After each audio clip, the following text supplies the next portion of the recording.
All right. GI tract. Everything I'm using right now constitutes the GI tract. Was that part of the lecture? It was. And chewing, and teeth, and mouth, and salivary enzymes. Breaking down my food.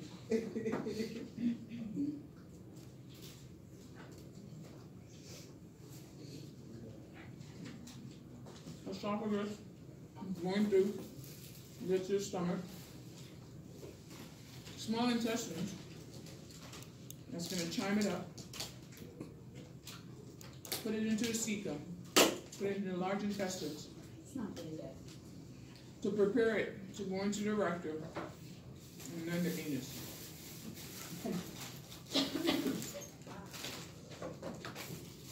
Do you guys see how it works?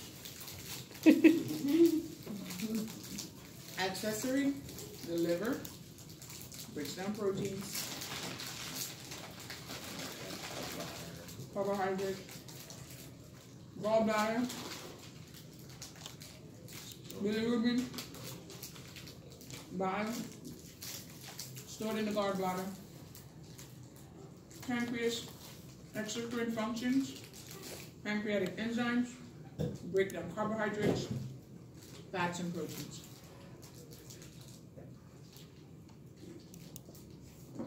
You have a common bile duct.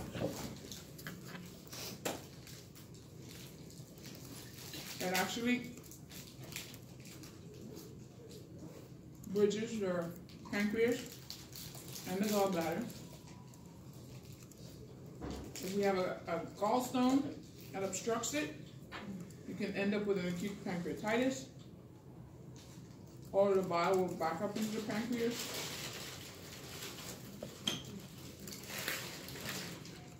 This is your stomach. Top is the fundus, the esophagus. The cardia is the junction between the esophagus and the stomach. Pyloric sphincter. Here's the duodenum, our stomach.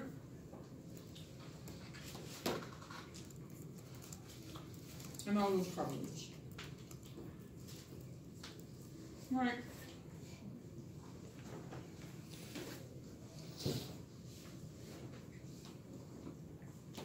Which part of the autonomic nervous system controls the digestive system? Parasympathetic. What? Parasympathetic. Can you really say that? He goes, Like we've never discussed that. The rest will digest. Parasympathetic.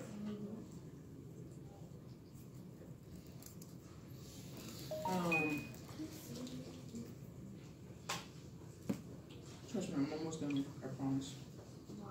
You have the salivary glands, submandibular, sublingual, and the parotid glands that all secrete salivary enzymes that helps us to digest or break down foods in our mouths. The saliva has mucus, sodium, bicarb, chloride, salivary amylase, which initiates carbohydrate metabolism. Bicarb neutralizes bacterial acid. The esophagus, we have two sphincters, upper esophageal sphincter and lower esophageal sphincter. Upper esophageal sphincter, air from getting into the esophagus during respirations and chewing. Lower esophageal sphincter prevents regurg from the stomach contents into the esophagus. This is usually what people have, what do you call it? GERD, and they have decreased lower esophageal sphincter.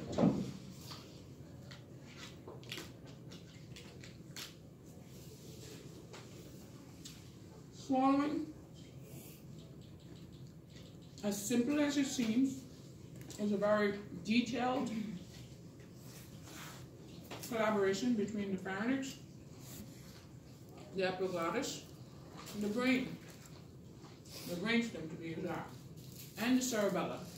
The cerebellum actually controls the rhythm of the swallowing. The epiglottis is also involved in swallowing and actually stops air from getting in. Food from getting into the larynx and the trachea.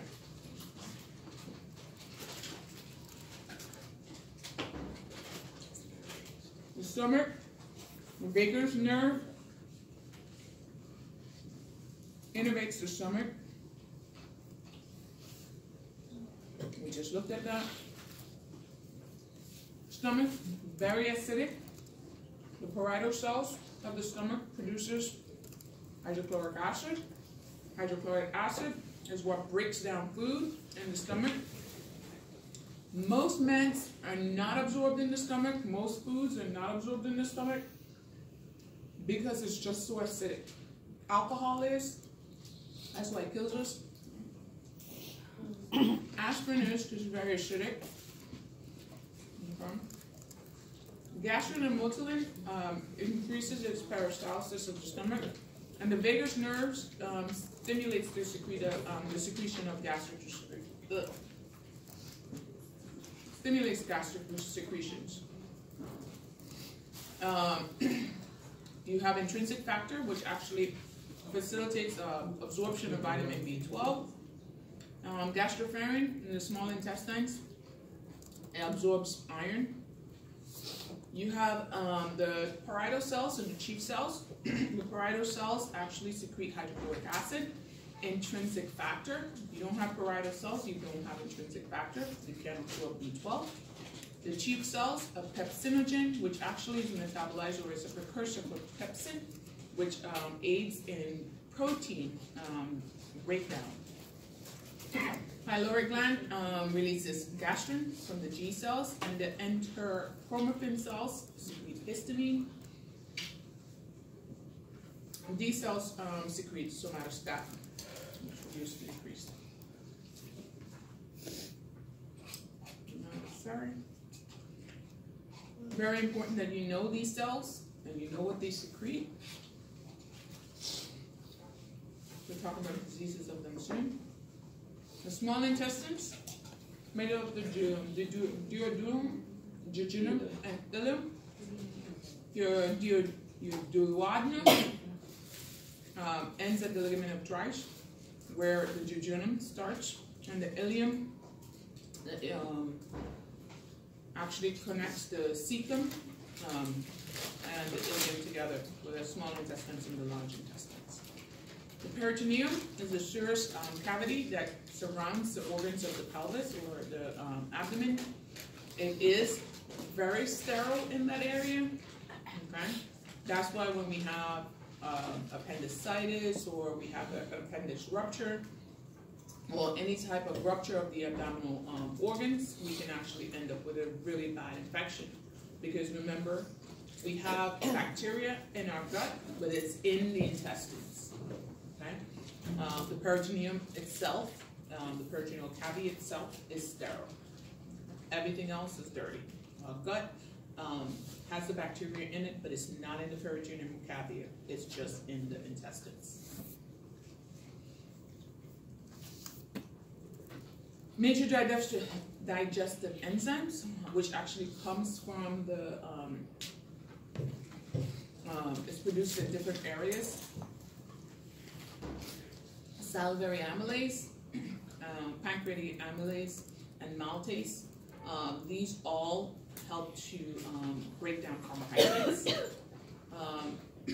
Protein, pepsin, trypsin, and peptidase all help to break down proteins. Nucleatic digestion, nuclease and nucleosides all come from the pancreas. And fat digestion is a lipase, which all come from the pancreas. Okay. I'm not going to go through that because we're going to basically talk about it in different areas. This is if you lay out the stomach on a flat table and just unravel everything, this is what it really would look like. You'll have the esophagus, then you'll have the stomach, then you'll have the duodenum, the jejunum, the ileum, and then the cecum, which starts the large intestines. You have the and these are areas that shows you what is absorbed where. Okay. Again, the stomach: water, ethanol, copper, iodine, fluoride, molybdenum. Not even sure what that is. Molybdenum. Anybody knows what that is? I'm not sure. The duodenum, pretty basic. It's very alkaline.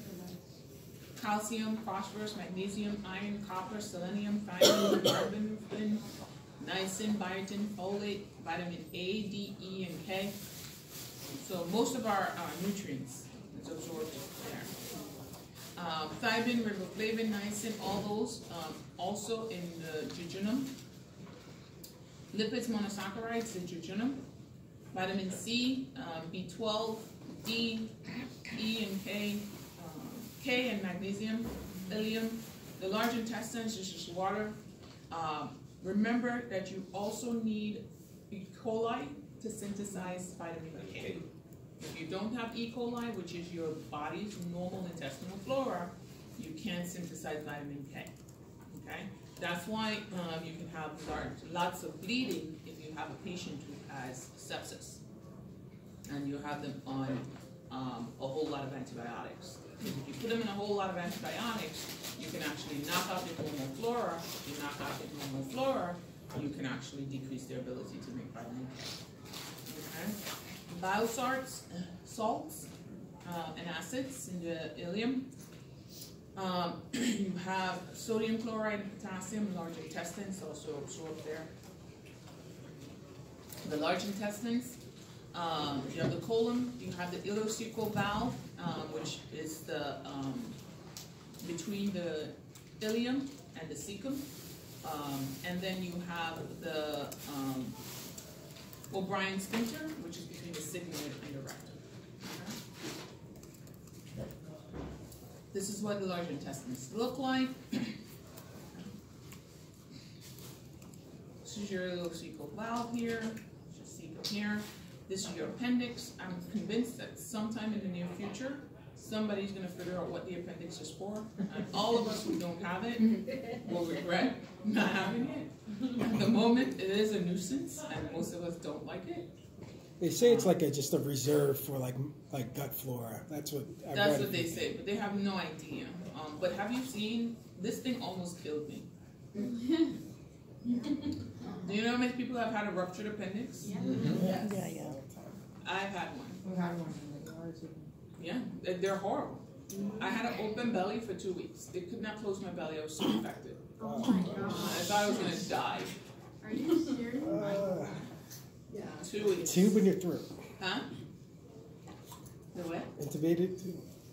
Yeah, initially. But I was, I was like young and resilient. The nurse kept telling me, I don't know how you're alive. I'm like, that's not nice for people to tell you. I did. But I was also very lactose intolerant as a kid, and my family did not know what that was. So I would have stomach pains like almost like every other day. So this time, when I started complaining of stomach pains, they thought it was just my normal stomach pains. So when I called my aunt, she was like, it's just the stomach pains. But then I started having like I just started feeling horrible. Then I would have cold sweats. So I called my grandmother, and so my aunt was at work. I called my grandmother, and my grandmother had a sixth sense because I called her on the phone, but she just figured something was wrong. Like she had a sixth sense, and I was just like not doing well. My stomach was hurting all day, and so she came and she took me to the doctor. And that's the same doctor that they were taking me to all the time when I had the stomach pains before. So of course he said, it's just another one for stomach pains. My grandmother was like, something's wrong. That doesn't make sense. And I remember her saying, something's wrong. And then all of a sudden, when he finished in the exam room and he was like pushing on my belly, does it hurt here? Does it hurt here? I was like, it hurts everywhere. And so he was like, you know, maybe it's her appendix, but it's supposed to be on the right. And nothing. My grandma was like, something's wrong. I don't know. But I remember her she was I was only like 13, but she kept saying, something's wrong. And he said, right? Yeah. And she was like, all of a sudden I started shaking. And he was like, why is she shaking? My grandma was like, I don't know, take her temperature, you're the doctor. And he didn't want to, like, he was like, oh no, just take her to the emergency room in the morning. My grandmother was like, on her way out of the exam room, I sat on a chair, I vomited, and she told the nurse, take her temperature. And the nurse was like, you need to take her temperature. It was like 105. Oh my God. My grandmother was like, nope, I'm taking her to the emergency room right now. She was like, stomach cramps cannot give you a temperature of 105. She's like, I ain't no doctor, but that'll make sense. Wow. So he didn't want her to take me to the emergency room because he knew and his logic was, my grandmother doesn't drive. She could take me to the emergency room in the morning. Maybe it's a stomach virus. My grandma was like, that's no stomach virus. I ain't never had no stomach virus. That make nobody that hot. And she's sweating. She don't look good. She's like, I ain't no doctor, but she ain't going. She called her friend. Her friend picked me up. We went to the emergency room. They were going to take me for an exploratory lab. I remember it like it was yesterday. All of a sudden, I was there riveted in pain. They gave me meds. Nothing was working. Finally, all of a sudden, nothing. Pain was gone. The pain went. Just like that. Yeah. Rupture. Yeah. My grandmother was like, I kept telling her, I'm like, oh my God, the pain went away, the pain went away, I'm good, I don't have to have surgery, the pain went away. And my grandmother was like, oh, that's good. You know? Okay, call Nikki. Okay. So then my grandmother was like, you know what? Okay, she feels better. The surgeon was like a little Chinese man. He was standing right at the desk making notes. And I remember him hearing me scream to my grandmother saying, the pain gone? That doesn't make sense. How can you mean the pain is gone? Just like that? And he turned around, he started screaming, she perfed, take her to the OR now. He started screaming at everyone. I knew what perf was since I was like 13. He was like, she perf, and he was jumping up and down. He was like, take her to the emergency room, now. And he started screaming at everybody. The nurses were like, what? Rolled me in. I must have stayed in surgery. My grandmother said they took me in like maybe after 9. I got up like at 4 in the morning. They were washing out. And then I had an open belly. They couldn't close me. I was so swollen. They had to leave me open. No, they had like, you know, back in that time, they had the Penrose drains. Oh, yes. So I had like all those Penrose drains. I had like a couple of them, and I had to like take frequent baths because pus kept just draining down. It was just like the worst. How old were you? 13. That's why the nurses was like, your youth is in your favor, because anybody else would be dead. The nurse kept telling me. She was like, I was completely septic. They were hanging antibiotics like nothing. I was getting so much. And then finally they were able to close me. But I was dead. I was dying. From appendix. That's why. Can someone go for an elective appendectomy? Elective appendectomy? Yeah. You want to pay for it? Yeah, nobody's paying for it. Yeah, Because I don't think your insurance is gonna cover I that. don't think so either. No, you don't have to pay out of pocket. But I don't think any surgeon wants to do that. No. Yeah. I mean, wait till it gets bad and then just take it out. Not doing anything there. Just take it out. It's a liability if something happens. Oh, yeah. She's like, can you do it? I was like, But, oh, alright guys. So you have the ascending colon, the transverse colon, of course, the descending colon.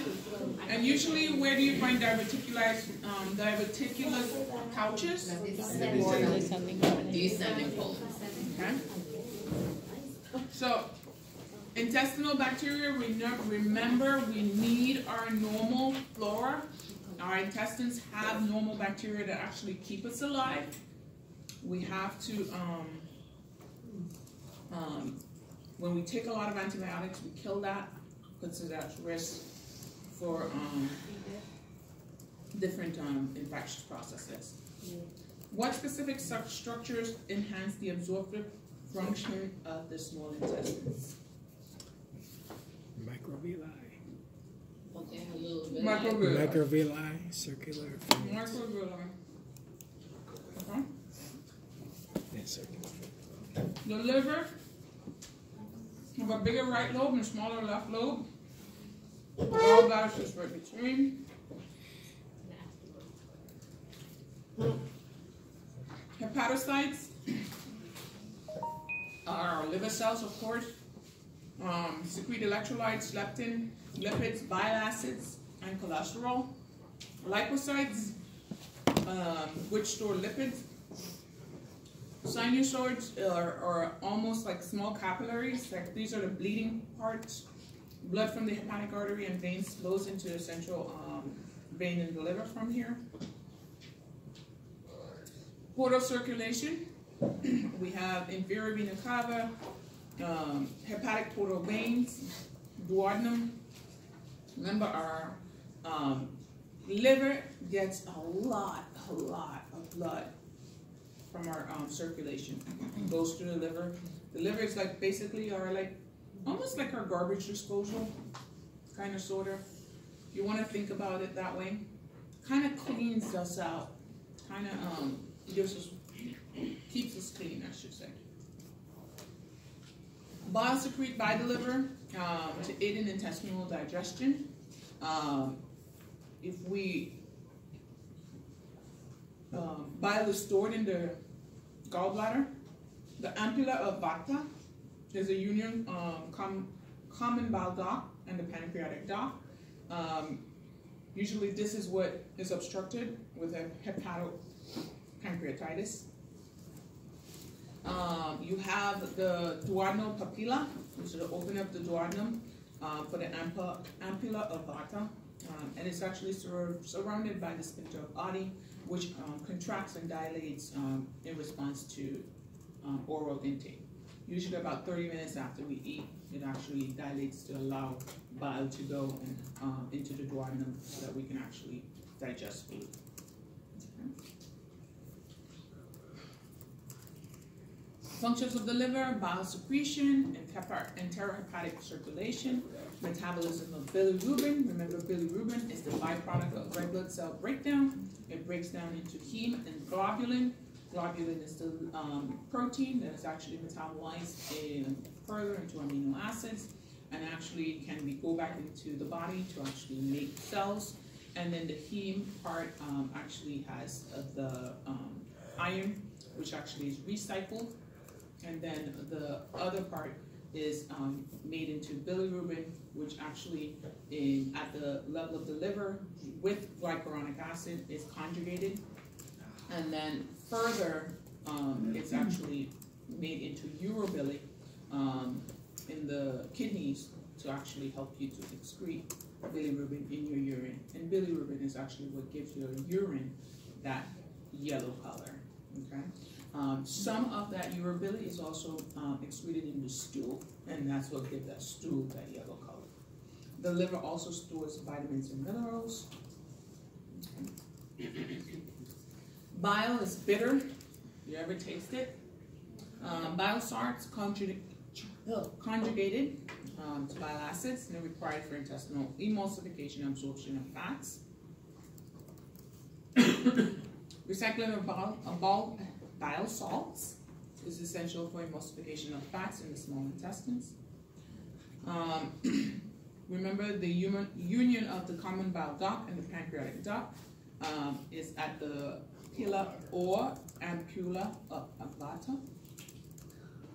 Sphincter of Oddi allows flow into the duodenum to prevent reflux of duodenal contents. Okay. Liver, enterohepatic circulation, hepatocytes, bile, amino acids, conjugated, duodenum and duodenum. Bile salts emulsify and form micelles. Those are like little billets of fat. Through the unstirred layer, micelles release fats into the bush border. Free Bile salts proceed through the lumen of the intestines, goes out to the rectum.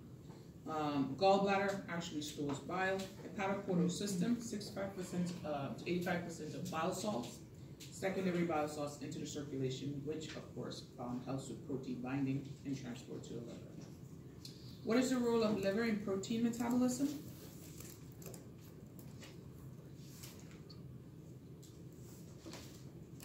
The liver deaminates protein, and it actually removes the. Let me see what this is. Hello?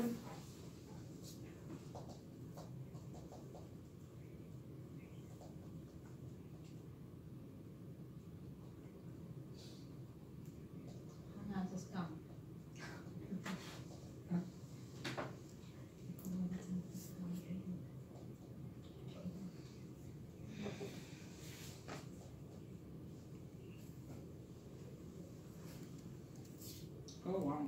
Somebody's using my social security for fraud. Makes it a better day, don't it? That's a That's that's like a fraud soliciting. call. Yeah, that's a fraud call. Yeah, it's a fraud. Yes. Don't even I listen had to that that. last week, and then they said, okay, I'm an agent a lot of like Social Security Administration. Here's my number. Someone's gonna come to your house, and they're gonna change everything for you. Yes, it's a fraud, and they would do that. Don't even answer. If that would be true, you'll get a letter from the Social Security office. Like it's the real. I got that call too. It's a filter application, you can pull it in. I do. And if you call them, someone's gonna answer you. Hey, Social Security. What happens when you have $1 million? Don't call. Directly. Tell me. They would never call me. Yeah, they don't call me either. They know. Okay. So the liver does deaminate the protein. Remember, they tell you all the time, there's some people who say, oh, just going to be on a protein diet. Yeah. Protein is deaminated. Deamination is removal of the ammonia ring, and it actually is just carbohydrate. Protein metabolizes into carbohydrate. Okay? So that's why they tell you that the South Beach diet is not as effective as the keto diet. Or if you do just protein, the protein is metabolized into carbohydrate anyways. So.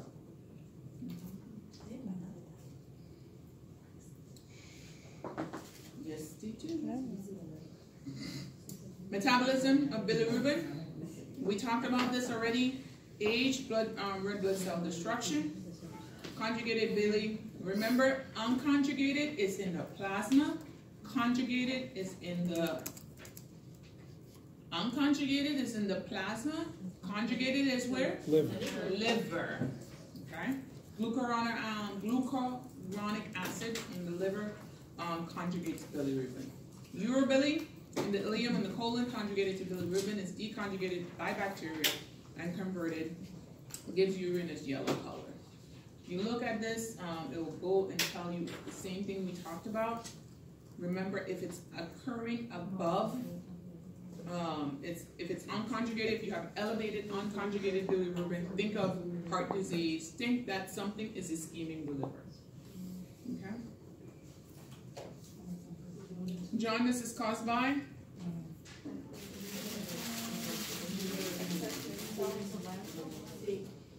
C.